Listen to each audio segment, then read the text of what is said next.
Two of the top three defenses in the league shared the floor Sunday night in Oklahoma City, but the approaches for the Bucks and Thunder are a little different. OKC leads the league in forcing turnovers, while the Bucks protect the paint like nobody's business. They're first in points in the paint allowed.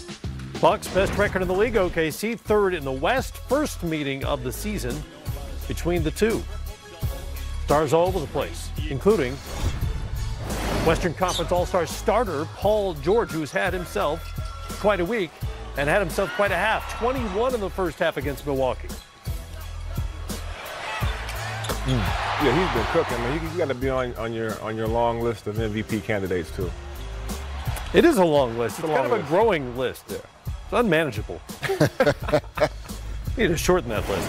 Giannis Antetokounmpo, he's right near the top of that list, but OKC may have provided the league a little bit of a blueprint of what to do with him in the first half. Just 3 points on 0 of 6 from the field and 3 turnovers at halftime.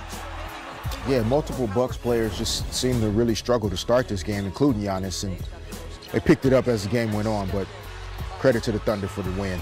Third quarter, Steven Adams playing the passing lane and taking it himself. Okay, big fella. Little Euro step there. What if the Euro step ever reached New Zealand when he was a kid? Bench loved that. Westbrook making an impact. In for the layup, and then finds Jeremy Grant. Triple-double, ho-hum, 13 points, 13 boards, 11 assists. Putting up more like Rondo triple-doubles now. Fourth quarter, here comes Giannis. We're going to keep him down forever. Chris Middleton, no. Giannis, see how much stronger he's gotten over the years. Holds off his man and finishes. Then Giannis for 3. Yeah? If he starts making that, look out. Well, he hasn't, but he did in this game. 3 of 5 from the great beyond. Paul George, closer. Throws it down over Giannis. Oh, yeah. And then George taking what he's given. Brogdon couldn't do anything about it. PG finishes with 36, including 8 of 12 from three-point range. He had 13 rebounds to boot. OKC ends the Bucks' 6-game win streak. The Thunder have now rattled off 5 straight wins, and they're 15-3 when George scores 30 or more. They blocked Giannis' shot 7 times. That's the most rejection he has ever suffered in an NBA game. Nerlens Noel talked about that D against the Freak. You personally played a huge role on containing Giannis. He had just 3 points in that first half. How were you able to frustrate him inside especially? Oh, just playing my game. Coach gave me extended opportunity tonight with Steve-O in the back, so I wanted to maximize that and, just continue to just maximize my ability on the court. Go out there, switch 1 through 5, bother the offense and, catch lobs, slip to the rim, just play my game. Noel and the Thunder, as I mentioned, may have provided the rest of the league a little something to think about it the next time Giannis Antetokounmpo comes to their town.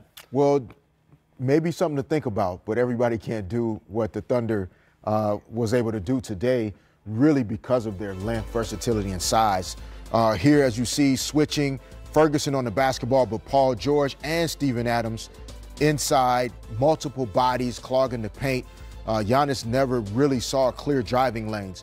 Here, another screen, well, Paul George comes over, forces Giannis to get around Paul George, which then allows Noel, even after the travel, to time it up and come get the block. And then, as you see, multiple sets of eyes on Giannis the entire afternoon, really just making it difficult for him to see clear driving lanes. And it's a growth area for him as well in terms of how to dominate games physically with scoring, but also being willing to create passes and opportunities for teammates. But credit guys like Jeremy Grant, Ferguson, Steven Adams on the backside, Paul George. This Thunder team physically on the defensive side is really impressive. Multiple guys with really long arms, and they close down passing lanes really quick, and that's what makes them special on that side of the ball. Maybe easier to draw up the game plan when you have all the length and all those switchable long defenders. Yes, right. Not everybody can do that. Paul George has averaged better than 31 over his last 5 games. He was named a Western Conference All-Star starter this week, and he looked every bit of the part of all that and an MVP candidate. Yeah, he's playing terrific all season long. He's been hitting big shots for them, clutch spot, and also he's been playing great defensively. He's one of the league leaders in steals as well. But you see here, his range is limitless, can shoot from anywhere. clutch shots. Also can create things off the dribble for his teammates. Does a good job of penetrating. And he's playing with Mr. Triple-Double and Russell Westbrook, who has great player right there, by the way, has no problem sharing the spotlight with Paul George, letting him be the leading scorer, taking the tough shots. PG is definitely one of those guys that's got to be on your long list of MVP candidates, but he's been clutch, he's been timely, he's been a great defender. He helps out, like you just saw on Giannis right there in the clip that Fish was showing earlier. He does it on both sides, and he's been a star in this league for a long time and having a hell of a season. Had that game winner last week against Philadelphia, and a couple of times over the course of the week, it's been Paul George who got his hand on a pass that led to a steal, either his own or somebody else's, including in this game, that just put the game away for OKC. Got a Christmas gift this year, the return to form for one of the Splash Brothers. Klay Thompson's efficiency and percentages have been surging since Christmas Day. He explains why and more in this interview with 3D. Klay Thompson is one of the greatest shooters this game has ever seen. Nobody in the history of the game can heat up like this guy can. Here's Thompson for three. Oh, he is on fire. Thompson again. Klay Thompson is 10 for 10 from three-point range. An incredible performance. I want to go back to early in the season. There was so-called some slump you were supposedly in. Shooters shoot. What's so much different now? I think we're at full strength. I think my game kind of is intertwined with how the team's doing as far as ball movement, flow, pace, all those things. Because when we're playing with great pace and flow, I don't really have to take contested shots. I think my shot quality goes up greatly. And that's what happens when you play with great players. My game just meshes well when we're moving the ball well and we're playing at a high level. Do you guys get enough credit for being so talented and so unselfish? I think people have just gotten used to it. I think our style that we have played these last, 5-6 years have got people accustomed to seeing us hit the backdoor cutter, make the extra pass, hit the open man. We might not get enough credit for it, but I know people love to watch it. It's more fun to be a part of, and people are just used to it at this point. They just are used to the Warriors, having a 35 assist night with 10 turnovers and, blowing out the competition, but it's harder than it looks. Speak about turnovers. Is that one thing now that pretty much half the season is gone, you guys are starting to tighten up a little bit, just taking better care of the ball? We do this every year. We always start out the year playing a little sloppy, and then Steve always yells at us, brings us back into practice, has us doing passing drills, jump stop, pivot, chest pass. But he always reiterates, the simple leads the spectacular. And he always tells us when we just make that simple play, 4 or 5 possessions from then, you're going to hit a home run. That's when beautiful plays happen, whether it's an alley-oop to KD, Steph 35-foot pull-up in transition, Draymond throwing a couple oops, Andre catching them. That's when those happen. The boogeyman, Mr. DeMarcus Cousins, is back from an Achilles injury. Here's Durant with it around the screen by Cousins. Big roll, goes there. Welcome back to Marcus Cousins. Seen him in practice with rehab to get to where he is now, and now he's on the floor. What's so different? When he was in Sacramento, he kind of had to take the team on his shoulders for them to just be above 500. No offense, but I don't think he's played with this much talent unless it was Team USA. So the floor is open for him, and he is so unselfish as far as setting screens, making the extra pass. He's just really smart, too. If I'm coming off him for DHO, he's going to position himself so the defender has to go around him. Using his big body, coming off screens, him being able to stretch the floor, knock down threes is such an underrated factor for us. And just being a great basketball player, and he will make the right play. Well, Klay has some of the most red-hot records we've ever seen. Most points in a quarter, most threes in a game, tied for most threes made in a row, 10 in a game, and the 60 points on those 11 dribbles. Real quick, Rip, which one of these impresses you most? Well, the 10 straight threes. I think for me as a player, it's hard to make 10 threes, but to make your first 10 threes, I think that's very impressive to myself. GA, when you look at Boogie coming in and adding another weapon to this offense, and the fact that 86% of their baskets when he's on the floor are assisted. Yeah.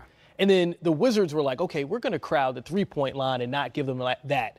And that didn't work. So why did that not work as an approach against the Warriors to crowd the three-point line? Well, I do think that has to be a part of your game plan to have success against them. And to your point, it didn't work for the Wizards, or it didn't work really for the Celtics, but it gave them a chance. And it's going to be important. The problem, though, is you're talking about arguably the highest basketball IQ team that you're going to see collectively. And here, they just take advantage. You overplay, taking away the three. I'll just go in and give me a little quick layup. Again, the ball movement, the spacing, the movement without the ball. And what they do a great job of is every aspect of their offense is the option. And they all make the right reads on these plays, you know. And again, understanding weak side there, you're not going to leave Klay and you're not going to leave Steph. So that just creates an easy opportunity for that pick and roll action with Durant and also Boogie Cousins. So they're just, I think that's the thing that people didn't talk enough about when you look at Cousins coming over and also Durant. Those guys just weren't great players. They were high IQ guys. Like, they also have an ability to play without the basketball. They can make all the plays out on the floor. And Boogie doesn't have to Klay's point, he doesn't have to get 25 and 13. If he's getting 17 and 7 for them, you know, that's the equivalent of him getting 25 and 13 on another team because of all the talent they play with. And he becomes another guy that you have to account for defensively. And when you look at the spacing they create, man, they become almost unguardable at times when they're clicking.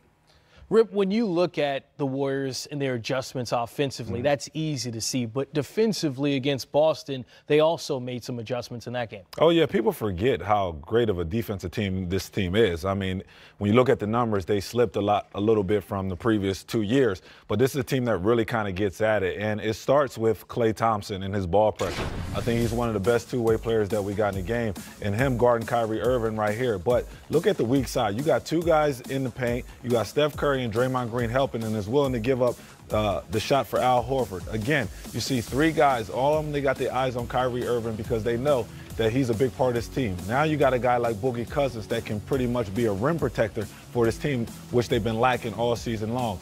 Again, put Kyrie in pick and roll, the big stays out, Looney stays there until Livingston can get back. Boogie now has to guard too.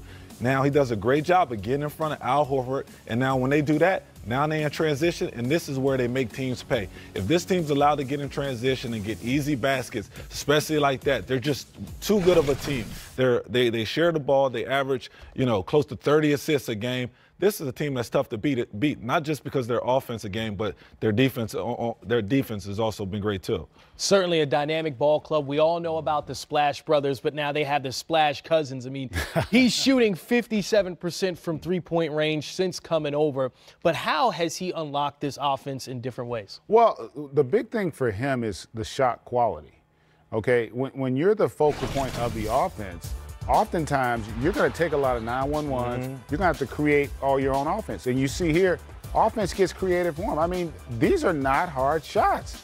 And so when you give a great player these kind of looks, he's going to shoot a tremendously high percentage. And I think from his standpoint, it's probably the easiest the game has ever been, other than when he plays on Team USA, because he's basically playing on Team USA right now when you look at the makeup of this Warrior squad. And Rip, to your point, the point differential since Boogie has been with the Warriors, that's the thing that you're looking at, including their tight game against Boston. That's factored into the equation. Listen, you got 5 All-NBA guys on the team, and when they're on the floor together, you look, they got 43 assists on their 50 makes. So that's very impressive to me, because anytime you got a superstar type caliber guy, you got 2 former MVPs, a lot of times guys try to take it upon themselves to kind of be the leader on the offensive end. But they know they do it by committee. You heard Klay Thompson's interview. He says, hey, you know what? I got the luxury of playing with great players. And when you're playing with great players, the spacing is great, like GA say. You ain't got to take tough shots. You ain't got to go out there and force the issue, because you know if you swing the ball, your teammate is going to be looking for you to get yourself a wide open basket. Well, it won't be too long before you can see the Splash Brothers and the Splash Cousins right here on NBA TV. They're on Game Night Monday. Casey Stern, Candace Parker, Steve Smith will call the game between the Warriors and the Pacers. The nightcap will feature the Hawks and the Clippers. Coverage starts at 6:30 with the Auto Trader pregame show. Montrezl Harrell cleaning up the mess. 25 points off the bench for Harrell. He also added 7 rebounds, missed just 2 shots. Here's Patrick Beverley with Christina Pink following the victory. Pat. So many positives for the Clippers in that one, but let's focus on the assists. 35 team assists. Lou Will, known as a guy that'll get you a bucket, but he had 10 of those. Really, they were effective as a total unit, being able to make sure everyone gets a touch. You know, they put a tremendous amount of pressure on you with their ability to execute offensively. You know, they get the rim runs. They can space it with the three-point shooting. They're collectively a good passing basketball team with terrific spacing. And so when you've got that combination and the confidence with which they're playing right now, you know, they're having success. You know, they had a little bit of a struggle there. Obviously, Gallinari's out right now, but they seem to have righted the ship here, having won 3 in a row. And you say a struggle. When we look at the Kings and the Clippers a month and a half ago, it's like, wow, look at these two teams surprising everyone towards the top of the Western Conference standings, and you see where they are now. Not that they're bad, because both teams are still exceeding expectations, but the trading deadline is coming up. If you're the Kings, if you're the Clippers, do you buy or do you sell? What do you say, Rip? Well, for the Kings, I think you stay put. I mean, you got a great young nucleus here. Like we talked about, I feel like they got in a couple of years, we'll be talking about Buddy Hield and De'Aaron Fox as one of the best backcourts in the game. And I think they complement each other. You got one guy that dominates the ball in Fox, and then you got Buddy Hield just coming off pin downs and screens and things like that. And you got a young Bagley out there still trying to find his way around the league. So if I'm the Kings, I'm staying put. Maybe add a couple veterans for the locker room, you know, so they can understand how to win and win big games. I mean, we've seen it early in the season. Some games they'll have big leads and they'll give them up and end up losing the game. So I think if you're the Sacramento Kings, you got to stay put with this young team. And the thing about it is they're not in a scenario where they've got championship aspirations. So in essence, to Rip's point, they're playing with the house's money. Yeah. So, like, if this is a team that somehow finds himself in the postseason, that's a confidence boost that you give this young crew, because ultimately that's the ultimate validation as a player, team-wise, is confidence. If you make the postseason with that young core, like, then they go to another level. And so I want to just see progress if I'm Sacramento. I'm not necessarily looking to change anything in terms of what we're doing, because we're a competitive team with our young core nucleus. I don't want to disrupt that right now. And they seem to be all guys that get it. Yeah. Like, there's no issues in their locker room. They don't have any malcontents. They got guys that come to work every day with their hard hat that want to get better. So Sacramento, in essence, they're in the perfect situation.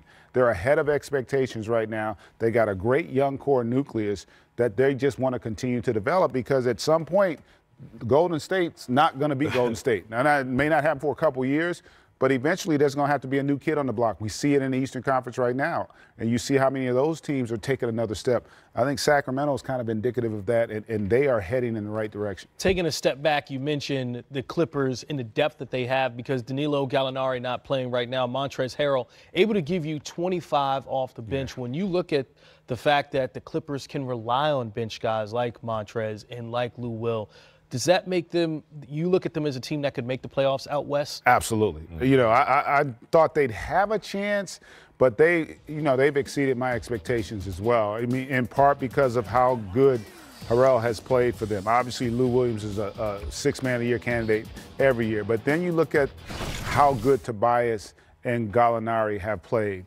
The fact now Beverly and Bradley are healthy. Maybe if they can, because remember, they really haven't been very good, that backcourt.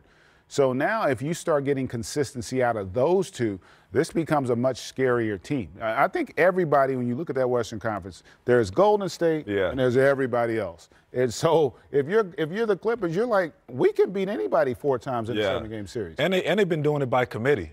I mean, we're so used to the Los Angeles Clippers, you know, doing it just going through 2 guys, Blake Griffin and Chris Paul. So Doc Rivers had to change his offensive schemes. And now you got a lot of guys that played on multiple teams and now actually found a home.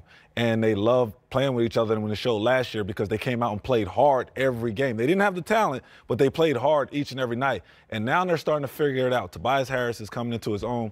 Lou Williams has been doing what he's been doing his whole career. But now he's not just a scorer, he's a playmaker. He went out and had 10 assists today. And then you got Harold just came in and just puts his energy, his athletic ability, imprint on the game, and he's been great for them also. So the Clippers and the Kings, 2 teams out west still fighting for playoff position. Out east, the Cleveland